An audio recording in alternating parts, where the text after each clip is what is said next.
Hola, mi nombre es Antonio Reus Montaño, me desempeño como director del Parque de Innovación Agrobiotech y también presidente de la Red Estatal de Parques de Innovación y Tecnológicos del Estado de Guanajuato. Me gustaría, naturalmente agradecer a COFOSE la invitación y decirles que, en estos breves espacios que vamos a estar hablando de innovación, hay reflexiones importantes respecto también al tema de la mentalidad que tenemos que tener cuando pensamos en innovar. Me gustaría arrancar con una reflexión que tiene Peter Thiel, que es una de las mentes más privilegiadas y que más influyen en el Silicon Valley, que es la capital global todavía del emprendimiento y la innovación. Él es cofundador de PayPal y ha echado a andar además otras tantas empresas, y él hace una pregunta, reflexión, que es: ¿qué verdad consideras muy importante y real que muy poca gente esté de acuerdo contigo? Si se fijan, este tipo de preguntas lo que hacen es detonar enormemente nuestra capacidad creativa, y sí me gustaría invitarles a que empiecen a asociar el tema de la innovación con el estado mental en el que nos situamos, ¿no? A veces no es suficiente solamente pensar fuera de la caja, a veces el contexto no te lo puede permitir, pero entonces hagamos la caja más grande y eso ya nos pone en un ambiente y en un mood apto para. Hay una frase que me gusta mucho, que seguramente conocen bien, de Albert Einstein, que dice que no podemos resolver problemas en el mismo estado mental en el que los creamos. Entonces la idea naturalmente es iniciar esta charla desde un punto de vista distinto y retador. Peter Drucker, que es un gurú de management y que bien podemos decir que a lo mejor no tiene nada que ver con innovación, hace una de las que a mi entender es de las mejores reflexiones al respecto de lo que es realmente la innovación. Peter Drucker le llama a la innovación a esta capacidad de dotar con nuevas capacidades a los recursos existentes, y esto para provocar mayor abundancia y riqueza. Entonces, si se fijan, no es tanto la innovación, al menos un servidor no la entiende como algo de estar creando permanentemente cosas nuevas. Tiene que ver mucho con el arte del management, el arte de administrar, el arte de alguna manera de estar muy atento a los recursos con que cuentas, y empieza esta articulación virtuosa, ¿no? Donde de alguna manera sacas ventaja de lo que tienes, y entre lo que tienes pues naturalmente está tu actitud y tu capacidad para crear nuevos escenarios. Dentro de todos estos conceptos que también encontrarán en el mundo de la innovación, hay un concepto que también se llama insight, ¿no? Que tiene que ver con este famoso darte cuenta o caída de 20.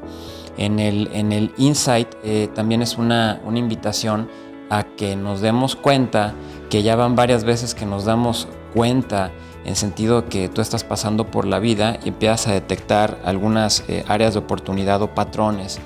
Y a veces no tenemos la confianza total en nosotros de que estamos viendo algo particular y que estamos viendo un hueco en el mercado o un hueco en un área de oportunidad. Aquí, por ejemplo, ocurre mucho un caso se comenta, ¿no?, que un monje fue el primero en detectar cuando estaba el tema del cambio de las estaciones. Se empezó a dar cuenta que año con año, en fechas relativamente similares, el patrón climático cambiaba, las aves se acercaban o se iban, aparecían un tipo de insectos o se iban, y esto, pues lo que permite también es encontrar los flujos orgánicos que va teniendo también la propia naturaleza, y en el caso de la innovación es lo mismo. No existe empresa que esté permanentemente innovando, no hay persona que esté permanentemente innovando, porque es un flujo orgánico. Y así como es un flujo orgánico y las personas respiramos y de alguna manera inhalamos, tenemos que tener un espacio posterior para exhalar. Es decir, hay un espacio para innovar y va a haber siempre también un espacio para administrar lo innovado, porque si no vamos en esta creciente, ¿no?, de alguna manera como de crecer y administrar el crecimiento, de innovar y administrar la innovación, esto se puede volver totalmente un caos, y lo hemos visto en infinidad también de empresas, ¿no?, que pierden el control con su crecimiento o la capacidad de innovar, porque la innovación requiere una cantidad importante de recursos. Como ustedes verán, muchas empresas también y personas o startups les gusta innovar, sobre todo en momentos de crisis, en momentos donde van las ventas bajando, donde no están a lo mejor cosechando tanto éxito. Y a lo mejor es un momento riesgoso para innovar, ¿no? En ese momento, aunque la necesidad es la madre de la inventiva, sí vale la pena decir que la innovación reclama recursos, reclama atención, reclama interés y reclama muchísima intención. Entonces, cuando estás en un periodo crítico, algo que normalmente pasa es que tu atención se va justamente a atender la crisis y el tema de querer como innovar pudiera entrar en un segundo plano, y la innovación no es plato de segunda mesa. La innovación premia al que le dedica atención, intención y naturalmente toda su potencia y capacidad. Entonces, me gustaría también platicarles que ahorita les decía el tema de las estaciones. Hay un concepto que mencioné, si atendieron bien, que es la cuestión de encontrar los patrones, ¿no? Estos flujos repetitivos. A este respecto, hay un periodista norteamericano que se llama Chuck Palahniuk, que hace una reflexión breve y la cito textual. Aquello que llamamos caos son patrones que aún no reconocemos. A lo que llamamos aleatorio son solamente patrones que no hemos podido descifrar. A lo que no entendemos le llamamos sinsentido, y a lo que no podemos leer le llamamos algarabía. Entonces, si se dan cuenta, todo es una suma de patrones. El tema es tomar distancia, tener la capacidad de, otra vez, ¿no?, inhalar, dar un tiempo y ver desde afuera qué patrones se están repitiendo, y podamos analizar, por ejemplo, en las empresas que están en nuestra industria o inclusive en otras industrias, qué están haciendo para ser diferentes. Reitero, más que una cuestión en ocasiones de aptitud y decir soy apto y tengo el conocimiento de la innovación total, etcétera, etcétera, más que una aptitud es un tema de actitud. Es un tema de realmente tener esta creencia interna propia y una decisión de atrevernos a innovar. Hay un video que les recomiendo mucho que se llama Growth Mindset, que lo hace también la speaker Carol Dweck. Está interesantísimo porque te habla justamente de cómo esta capacidad de situarte en un estado mental de que se puede hace que realmente los cambios y las transformaciones se den. Justamente hablando del tema del cambio, me colgaría a decirles que, como bien saben, nada en este mundo es permanente, solamente el cambio. Entonces tenemos que tener esta capacidad, sí, de adaptación, dándonos cuenta que las empresas que van a ser las líderes en el 2030, por ejemplo, todavía no existen. Entonces no es algo que ya esté creado, y aquí me viene a la mente también una especie como de fábula, de un cuento indio, que te decía que estaba un abuelo con su nieto, ¿no? Entonces el abuelo le platicaba al nieto que decía que, bueno, al final en el interior del ser humano hay dos lobos, ¿no? Que están peleando, un lobo que de alguna manera promueve mucho el odio, ¿no?, el miedo, y por otro lado está un lobo que más bien defendía la cuestión del amor, y la cuestión de la sabiduría, y la cuestión del crear cosas nuevas y de la seguridad personal. Entonces el nieto le pregunta al abuelo: oye, y en tu corazón, en tu interior, ¿cuál de los lobos gana? Y la respuesta del abuelo creo que es sumamente sabia, y te dice: el lobo que va a ganar va a ser el lobo que alimentes. Entonces, muy probablemente nosotros no somos totalmente culpables por lo que en algún momento aprendimos o que nos programaron en nuestra mente, pero sí somos responsables de qué hacemos hoy con lo que sabemos y hoy con lo que tenemos. Tenemos que estar muy atentos a estar dispuestos a aprender, a estar dispuestos a incluir nuevas prácticas y nuevos conocimientos, y no negarnos la oportunidad de crecimiento, y no negarnos también la oportunidad de innovar. A este respecto, me gustaría incluir en este fragmento una técnica que promueve mucho la Universidad de Harvard al respecto de la innovación, y es justamente el tema de la intersección, ¿no? Cómo hacer que de alguna manera entidades que parecieran separadas se crucen y generen espacios que de alguna manera son coincidentes, y era lo que en la secundaria nos enseñaban como las famosas intersecciones. Todos ubicamos esta marca comercial Burberry, por ejemplo. Conocemos también la marca comercial Yves Saint Laurent, que también es referente en el tema de la moda, y naturalmente una de las tecnológicas top, que es la empresa Apple. Vayan encontrando y situando estas tres empresas, y luego imaginemos, por favor, una intersección de tres círculos donde se van a encontrar justamente en medio de las tres empresas.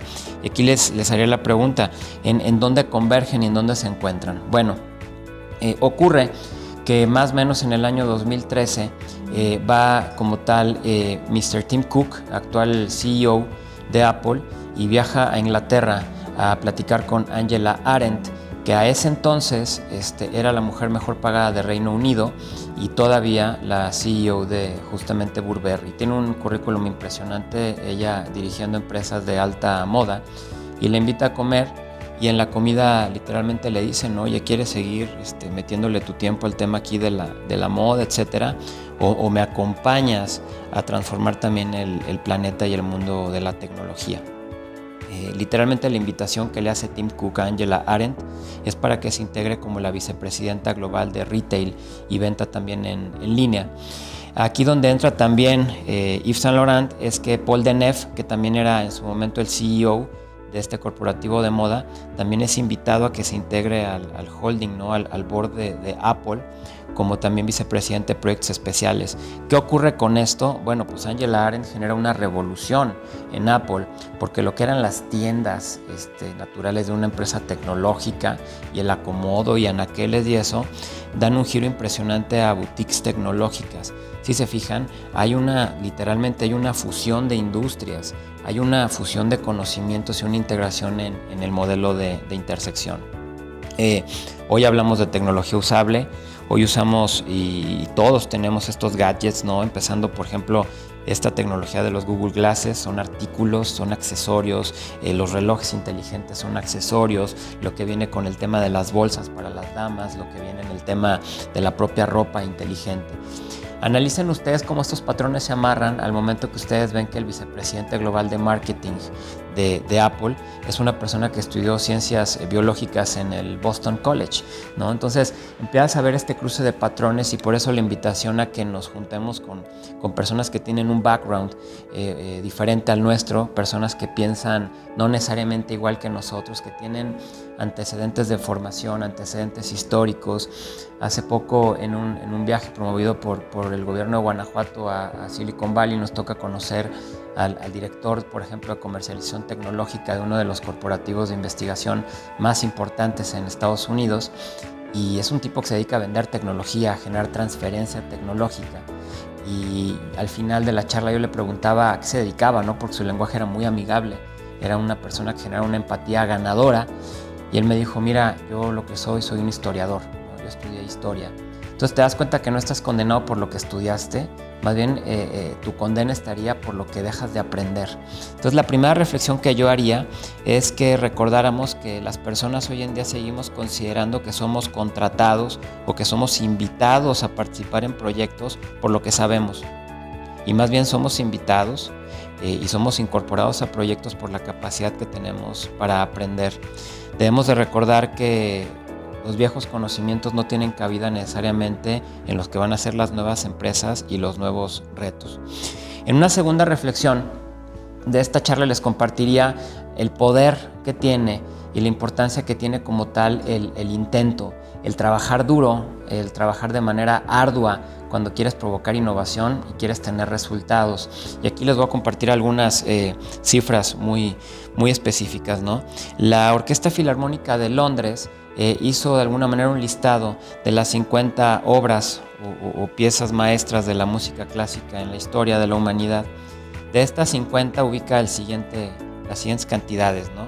Le da en ese espacio de 50 6 obras de Mozart, pone 5 de Beethoven y 3 de Bach. Para lograr este posicionamiento, todo el mundo ubicamos a estos grandes hombres como genios que tienen características diferentes a nosotros. Pero ¿qué pasa si les digo que, por ejemplo, en el caso de Mozart, él compuso más de 600 piezas en los 35 años de vida que tuvo? En el caso de Beethoven, por ejemplo, él compuso más de 650 piezas en 56 años de vida. Y en el caso de Bach, compuso más de 1000 obras en 65 años. Es gente que estuvo trabajando durísimo y naturalmente se equivocó mucho, pero digamos que su índice y su capacidad de batear y de mandar home runs aumenta porque intentaron mucho. Es un tema de estar practicando mucho, de ser luchadores en ese sentido por la innovación. La innovación no se va a dar nunca por un tema de decreto. Aquí parafrasearía a Charles Baudelaire, que él dice que tenemos la fuerza que conquistamos.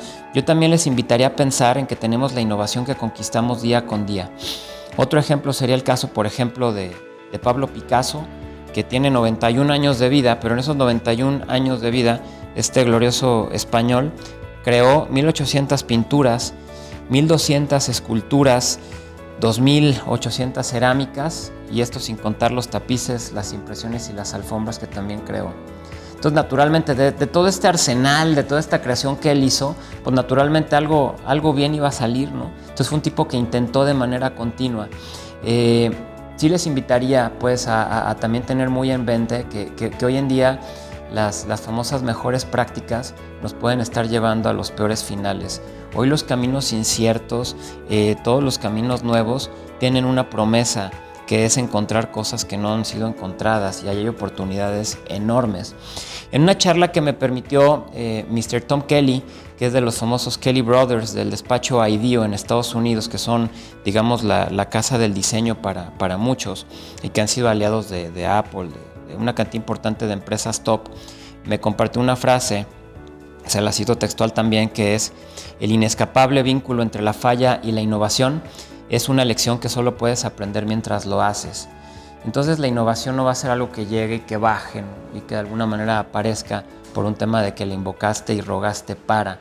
La innovación tiene que encontrarte trabajando para que se acerque y se sienta confianza contigo.